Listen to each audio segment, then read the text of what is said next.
Hi friends, welcome back. അപ്പോൾ എൻ്റെ പുതിയൊരു വീഡിയോയിലേക്ക് എല്ലാവർക്കും സ്വാഗതം. അപ്പോൾ ഇന്ന് ഞാൻ വന്നിരിക്കുന്നത് ഈ ഒരു ജോർജറ്റിൻ്റെ ഫാബ്രിക്കായിട്ടാണ്. അപ്പോൾ ഇതിലാണ് ഞാൻ ഇന്ന് എംബ്രോയ്ഡറി ചെയ്യാൻ പോകുന്നത്. ഒരു സിമ്പിളായിട്ടുള്ളൊരു ഡിസൈനാണ് ഇന്ന് ചെയ്യാൻ പോകുന്നത്. പെട്ടെന്ന് തന്നെ ചെയ്തെടുക്കാൻ പറ്റുന്ന ഒരു ഡിസൈനാണ്, എന്നാൽ നല്ല വെറൈറ്റി ആയിട്ടുള്ളൊരു ഡിസൈനും കൂടിയാണ് കേട്ടോ. 2 മീറ്റർ ഫാബ്രിക്കാണ് ഞാൻ എടുത്തിരിക്കുന്നത്. പെർ മീറ്റർ 70 രൂപയാണ്, 70 റുപ്പീസ്. ആദ്യം തന്നെ ഞാൻ ന്യൂസ് പേപ്പറിൽ ചെയ്യാൻ ഉദ്ദേശിക്കുന്ന നെക്ക് പാറ്റേൺ കട്ട് ചെയ്തെടുത്തിട്ടുണ്ട്. തുണി ഞാനിവിടെ ലെങ്ത് വൈസാണ് 4ആയിട്ട് മടക്കിയിട്ടിരിക്കുന്നത്. ചെസ്റ്റ് മെഷർമെൻറ്റ് എന്ന് പറയുന്നത് 9 ആണ്. അപ്പോൾ തയ്യൽ തുമ്പും കൂടി കൂട്ടി 11 ഇഞ്ചസ് മതി. അതുകൊണ്ടാണ് ഞാൻ ഇങ്ങനെ കട്ട് ചെയ്തെടുത്തത്. എംബ്രോയ്ഡറി ചെയ്യാൻ എളുപ്പത്തിന് വേണ്ടിയിട്ടാണ് സെപ്പറേറ്റ് ബാക്കും ഫ്രണ്ടും കട്ട് ചെയ്യാതിരുന്നത് കേട്ടോ. ഇതിന് ശേഷം നമ്മൾ ഈ എംബ്രോയ്ഡറി ചെയ്തതിന് ശേഷമാണ് ബാക്കും ഫ്രണ്ടും സെപ്പറേറ്റ് ആക്കാൻ ഉദ്ദേശിക്കുന്നത്. അപ്പോൾ ഞാനിവിടെ പാറ്റേൺ ട്രേസ് ചെയ്തെടുത്തിട്ടുണ്ട്. ഇനി നമുക്ക് എംബ്രോയ്ഡറി ചെയ്ത് തുടങ്ങാം. അപ്പോൾ ഈ ഒരു വർക്ക് ചെയ്യാൻ വേണ്ടിയിട്ട് ഞാനിവിടെ യൂസ് ചെയ്യുന്നത് ഈ ഒരു സിൽവർ കളർ സാരി ത്രെഡാണ്. അപ്പോൾ ഇത് ഞാൻ കഴിഞ്ഞ ദിവസം വാങ്ങിച്ചിട്ടുണ്ടായിരുന്നു. അപ്പോൾ ഇതിൻ്റെ യൂസ് ചെയ്തിട്ട് റിവ്യൂ പറയാമെന്ന് ഞാൻ പറഞ്ഞിട്ടുണ്ടായിരുന്നു. ഇത് ഈ ഒരു റോളിന് 55 രൂപയാണ് ആയത്. ഈ കളർ മാത്രമല്ല, ഗോൾഡൻ കളർ ഞാൻ വാങ്ങിച്ചിട്ടുണ്ടായിരുന്നു. സിൽക്ക് ത്രെഡ് ഉപയോഗിച്ച് മാത്രം എംബ്രോയ്ഡറി ചെയ്തിരുന്ന എനിക്ക് ഈ ഒരു സാരി ത്രെഡ് വെച്ച് യൂസ് ചെയ്യുക എന്നൊരു നല്ലൊരു എക്സൈറ്റ്മെൻ്റ് ആയിരുന്നു. സിൽക്ക് ത്രെഡ് പോലെയല്ല, ഇത് ചെറിയൊരു നേരിയ തരത്തിലൊരു കട്ടിയുള്ള ത്രെഡാണ്. അതുകൊണ്ട് സ്മൂത്തായിട്ട് സ്റ്റിച്ച് ചെയ്ത് എടുക്കാൻ പറ്റുമോ എന്നുള്ളത്, അതായത് എംബ്രോയ്ഡറി ചെയ്തെടുക്കാൻ പറ്റുമോ എന്ന് ചെറിയൊരു ഡൗട്ട് ഉണ്ടായിരുന്നു. പക്ഷേ നല്ല രീതിയിൽ തന്നെ ഇത് കംപ്ലീറ്റ് ചെയ്തെടുക്കാൻ പറ്റിയിട്ടുണ്ടായിരുന്നു. ഈ വരയ്ക്കാനൊക്കെ ഒട്ടും തന്നെ അറിയാത്ത ഒരാളാണ് ഞാൻ. അപ്പോൾ എനിക്ക് ഇങ്ങനെ ഫ്രീ ഹാൻഡായിട്ട് ചെയ്യാൻ വേണ്ടിയിട്ട് നല്ല ടെൻഷനാണ്. എൻ്റെ എംബ്രോയ്ഡറി വീഡിയോസൊക്കെ കണ്ടവർക്ക് അറിയാൻ പറ്റും. ഞാൻ കൂടുതലും ഗൂഗിളിൽ നിന്ന് പ്രിൻ്റ് ഔട്ട് എടുത്തിട്ട് അത് ട്രേസ് എടുത്തിട്ടൊക്കെയാണ് എംബ്രോയ്ഡറി ചെയ്തെടുക്കുന്നത്. അത് നമ്മുടെ യോക്ക് പോർഷനിൽ, ടോപ്പിൻ്റെ ചെസ്റ്റിൻ്റെ സൈഡിൽ, മിഡിൽ പോർഷൻ അങ്ങനെയൊക്കെ ആയിട്ടാണ് കൂടുതലും ഞാൻ ചെയ്തേക്കുന്നത്. ഇതുപോലെ നെക്കിന് ചുറ്റുമുള്ള ഡിസൈൻ ചെയ്യാനായിട്ട് ഇച്ചിരി എനിക്ക് പാടാണ്. അപ്പോൾ ഫസ്റ്റ് ടൈമാണ് ഞാൻ അങ്ങനത്തെ ഒരെണ്ണം ചെയ്ത് നോക്കുന്നത്. ഇത് ഈ ഒരു ക്ലോത്തിൽ ചെയ്യുന്നതിന് മുമ്പ് എൻ്റെ മനസ്സിലുണ്ടായിരുന്ന കുറച്ച് ഡിസൈൻസ് ഞാൻ വേറൊരു ക്ലോത്തിൽ സെയിം ഇതുപോലത്തെ ഷിഫോണിൻ്റെ ക്ലോത്തിൽ ഞാൻ ഒന്ന് ട്രയലൊക്കെ നോക്കിയിട്ടാണ് ഇതിനകത്ത് ചെയ്യുന്നത്. അപ്പോൾ എംബ്രോയ്ഡറി മെഷീനിലൊക്കെ ചെയ്ത് പഠിക്കുന്ന പുതിയതായിട്ടുള്ള ബിഗിനേഴ്സൊക്കെ ഉണ്ടെങ്കിൽ നിങ്ങൾക്ക് എന്തെങ്കിലുമൊക്കെ ഡിസൈൻ ഇങ്ങനെ ചെയ്ത് നോക്കണം എന്നൊക്കെ പുതിയ തുണിയിൽ ചെയ്ത് നോക്കാൻ ടെൻഷനുള്ളവർ സെയിം അതുപോലത്തെ ഒരു റഫായിട്ടൊരു ക്ലോത്തിൽ ഇങ്ങനെയൊന്ന് നിങ്ങളുടെ മനസ്സിലുള്ള ഡിസൈൻ ഒന്ന് ചെയ്ത് നോക്കുക. പറ്റുമെങ്കിൽ വരയ്ക്കാൻ അറിയാവുന്നവരാണെങ്കിൽ വരച്ചിട്ട് ചെയ്ത് നോക്കുക. അല്ലാത്തവരാണെങ്കിൽ നിങ്ങൾ ജസ്റ്റ് ഒന്ന് ട്രൈ ചെയ്ത് നോക്കുക. ട്രൈ ചെയ്യുമ്പോഴല്ലേ നമുക്ക് എങ്ങനെയാണ് വരിക എന്നൊക്കെ അറിയാൻ പറ്റുള്ളൂ. അപ്പം നല്ല ക്ലോത്തിൽ ചെയ്യാതെ ചീത്തൊരു ക്ലോത്തിൽ, അതായത് യൂസ് ചെയ്യാത്ത ഒരു കഷ്ണം തുണിയിൽ ചെയ്ത് ട്രയലെടുത്ത് നോക്കിയിട്ട് നല്ല തുണി ചെയ്താൽ മതിയാവും കേട്ടോ.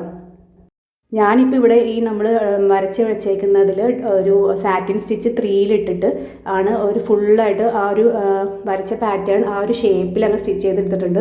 ശ്രദ്ധിച്ച് നോക്കിയാൽ അറിയാൻ പറ്റും. താഴത്തേക്ക് ചെറിയ രീതിയിൽ വളവ് വന്നിട്ടുണ്ട്. അതൊക്കെ ഞാൻ ലാസ്റ്റ് ഒരു സ്റ്റിച്ചും കൂടി അതിൻ്റെ മുകളിൽ കൂടി കൊടുത്ത് റെഡിയാക്കി എടുക്കുന്നതായിരിക്കും കേട്ടോ. പിന്നെ അടുത്തത് വരുന്നത് അതിൻ്റെ അപ്പുറത്തേക്ക് ചെറിയൊരു സ്കാലപ്പിൻ്റെ പാറ്റേൺ പോലെ ചെറുതായിട്ട് ഇങ്ങനെ വരച്ച് കൊടുക്കുന്നുണ്ട്. അപ്പോൾ ഞാൻ ആദ്യം ഫ്ലവറും ലീഫൊക്കെയാണ് വരച്ച് കൊടുക്കാമെന്ന് വിചാരിച്ചത്. പക്ഷേ മിക്ക വീഡിയോസിൽ ഫ്ലവർ ലീഫൊക്കെ ആണല്ലോ. അപ്പോൾ ഇതിനകത്ത് ഇതുപോലെ സ്കാലപ്പ് പോലെ ചെറിയ രീതിയിൽ കൊടുക്കാമെന്ന് വിചാരിച്ചു. പിന്നെ അതിൻ്റെ നടുക്കായിട്ട് ഞാൻ മിറർ അല്ലെങ്കിൽ ബീഡ്സൊക്കെ ചെയ്ത് കൊടുക്കാമെന്നാണ് ആദ്യം ഓർത്തത്. അത് ആ ഒരു നെക്ക് എൻ്റെ മനസ്സിൽ വിചാരിച്ച പാറ്റേൺ ഞാനിവിടെ ഫിനിഷ് ചെയ്തെടുത്തിട്ടുണ്ട്. ഇനി ഇതിൻ്റെ ഇടയിലൊക്കെ ഞാൻ പറഞ്ഞ പോലെ മിറർ വർക്ക് അല്ലെങ്കിൽ ബീഡ് വർക്ക് ചെയ്യാമെന്നാണ് ആദ്യം ഓർത്തത്. പക്ഷെ ഞാനത് തീരുമാനം മാറ്റി കേട്ടോ. ഞാൻ എന്ത് ചെയ്തതെന്ന് വെച്ച് കഴിഞ്ഞാൽ ഈ ത്രെഡ് വെച്ച് തന്നെ ചെറിയ ചെറിയ പൊട്ട് പോലെ ഗ്യാപ്പിൻ്റെ അകത്ത്, അതായത് സ്കാലപ്പ് പോലെ ചെയ്തതിൻ്റെ ഗ്യാപ്പിൻ്റെ അകത്ത് ഇങ്ങനെ ഫുള്ളായിട്ട് ഫില്ല് ചെയ്ത് കൊടുക്കുവാണ്. എൻ്റെ കാര്യം എങ്ങനെയാണെന്ന് വെച്ചിട്ടുണ്ടെങ്കിൽ ഞാൻ മനസ്സിലൊരു ഡിസൈൻ വിചാരിക്കും. പക്ഷേ അത് ചെയ്ത് തുടങ്ങുമ്പോൾ എൻ്റെ മനസ്സിൽ വേറെ കുറേ കാര്യങ്ങൾ ഡിസൈൻസ് ഇങ്ങനെ വന്ന് പോകും കേട്ടോ. അപ്പം അങ്ങനെ എൻ്റെ ഡിസൈനിന് സ്ഥിരതയൊന്നുമില്ല. മനസ്സിൽ വിചാരിക്കുന്ന ഒന്നായിരിക്കും, പക്ഷേ ചെയ്ത് വരുമ്പോൾ ഭംഗി അനുസരിച്ച് ഇങ്ങനെ ചെയ്താൽ ഭംഗിയുണ്ടോ അങ്ങനെ നമുക്കൊരു ഐഡിയാസ് കിട്ടുന്നതാണ് കേട്ടോ. പിന്നെ എൻ്റെ അടുത്ത് കുറച്ച് പേരൊക്കെ മെസ്സേജ് അയച്ച് ചോദിച്ചിട്ടുണ്ടായിരുന്നു, വരയ്ക്കാൻ അറിയില്ല, അപ്പോൾ മെഷീൻ ഉണ്ട്, എങ്ങനെ വർക്ക് ചെയ്യേണ്ടതെന്ന് അറിയില്ല എന്നൊക്കെ പറഞ്ഞിട്ട്. അപ്പോൾ അങ്ങനെയുള്ളവർ നിങ്ങൾ ഫ്രീ ഹാൻഡായിട്ട് ചെയ്ത് നോക്കുക. റഫ് തുണിയിലൊക്കെ ചെയ്ത് നോക്കിയിട്ട് നല്ല നല്ല തുണിയിൽ ചെയ്ത് നോക്കിയാൽ മതിയാവേ. അപ്പോൾ നമുക്ക് ഏകദേശം ഒരു ഐഡിയ കിട്ടും. ഇങ്ങനെ വേണ്ട, ഇങ്ങനെ ചെയ്താൽ ഇങ്ങനെ നമുക്ക് ആ ഫ്രെയിം അഡ്ജസ്റ്റ് ചെയ്യാനൊക്കെ എങ്ങനെയൊക്കെയാണ് നമുക്ക് പറ്റുന്നത് ആ ഒരു രീതിയിൽ നമുക്ക് പ്രാക്ടീസ് ചെയ്ത് നമുക്കിത് ഫിനിഷിങ് ചെയ്തെടുക്കാൻ പറ്റും. അപ്പോൾ അങ്ങനെ ഞാനിത് മൊത്തം ഈ നെക്ക് ഞാൻ ഉദ്ദേശിച്ച പോലെ ചെയ്തെടുത്തിട്ടുണ്ട്. ഇനിയാണ് ഞാനിത് ബാക്കും ഫ്രണ്ടും സെപ്പറേറ്റ് ചെയ്യാൻ പോകുന്നത്.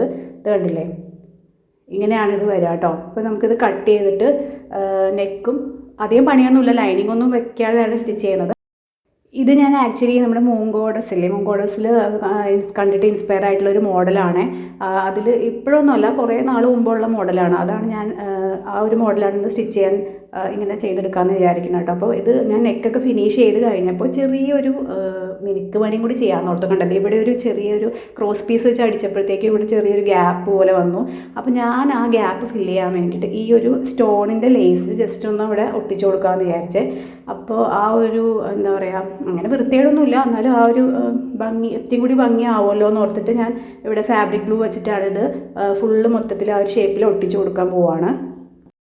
എനിക്ക് പെട്ടെന്ന് തന്നെ ഇത് ചെയ്തെടുക്കാൻ പറ്റി. ഒരു 10-15 മിനിറ്റ് എടുത്തിട്ടുണ്ടായിരുന്നുള്ളൂ ഈ ഒരു വർക്ക് ചെയ്യാൻ വേണ്ടിയിട്ട്. ചെറിയൊരു ഡിസൈനല്ലേ. അപ്പോൾ ഇതെങ്ങനെയാണ് പെയർ ചെയ്യേണ്ടതെന്ന് നോക്കാം. അപ്പോൾ അതിന് വേണ്ടിയിട്ട് ഞാൻ ഇവിടെ ഒരു ക്രോപ്പ് ടോപ്പ് പോലെ സ്റ്റിച്ച് ചെയ്തിട്ടുണ്ട്. സ്ലീവ്ലെസ് ആയിട്ടുള്ള ഒരു ക്രോപ്പ് ടോപ്പാണ് സ്റ്റിച്ച് ചെയ്തേക്കുന്നത്. അതും പിന്നെ ഒരു പാൻറ്റും, ലൂസ് പാൻറ്റാണ് സ്റ്റിച്ച് ചെയ്തേക്കുന്നത്. അപ്പോൾ ഇത് രണ്ടുമാണ്. ഈ പാൻറ്റിന് ഫ്രണ്ടിൽ ബെൽറ്റും ബാക്കിൽ ഇലാസ്റ്റിക്കുമാണ് വെച്ചേക്കുന്നത് കേട്ടോ. അപ്പോൾ ഇത് ഇട്ടിട്ട് ഇതിൻ്റെ മുകളിലായിട്ടാണ് നമ്മളിപ്പോൾ വർക്ക് ചെയ്തിരിക്കുന്ന ആ ഒരു ടോപ്പ് ഇടുന്നത്. അപ്പോൾ ഞാൻ ഇത് ഇട്ടിട്ടുള്ള ഫൈനൽ ലുക്ക് കാണിച്ചു തരാം. അപ്പോൾ ഇങ്ങനെയാണ് ടോപ്പ് ഇട്ടിട്ട്, ഈ പാൻറ്റും ടോപ്പ് ഇട്ടിട്ടുള്ള ലുക്ക് എന്ന് പറയുന്നത്. ഇതിൻ്റെ മുകളിലായിട്ടാണ് നമ്മൾ ഇപ്പോൾ ചെയ്തേക്കുന്ന ഈ ഒരു ഡ്രസ്സ് ഇടുന്നത്. അപ്പോൾ ഇങ്ങനെയാണ് ഇതിൻ്റെ ലുക്ക് എന്ന് പറയുന്നത്. എനിക്കുണ്ടല്ലോ ഇത് സ്റ്റിച്ച് ചെയ്ത് കഴിഞ്ഞപ്പോൾ ഈ നെക്കിലെ സ്ക്വയറിന് പകരമായിട്ട് നമുക്ക് സ്വീറ്റ് ഹാർട്ട് നെക്ക് കൊടുക്കാമെന്ന് തോന്നിയായിരുന്നേ. അപ്പോൾ അതാകുമ്പോൾ കുറച്ചും കൂടി ഭംഗിയുണ്ടാവും എന്ന് തോന്നി. അപ്പോൾ എങ്ങനെയാണ് നിങ്ങൾക്ക് ഇഷ്ടമായോ എങ്ങനെയുണ്ട് എന്നുള്ളത് നിങ്ങൾ പറയാം. ഇതിന് സ്ലീവ്സ് ചെയ്യാൻ വെച്ചേക്കുന്നത് ഫുൾ സ്ലീവാണ്. അതായത് ചെറിയ ഞൊറി പോലെ ഇവിടെ വന്നിങ്ങനെ കിടക്കുന്ന പോലെ അറ്റത്ത് അതുപോലെയാണ് കൊടുത്തേക്കുന്നത്.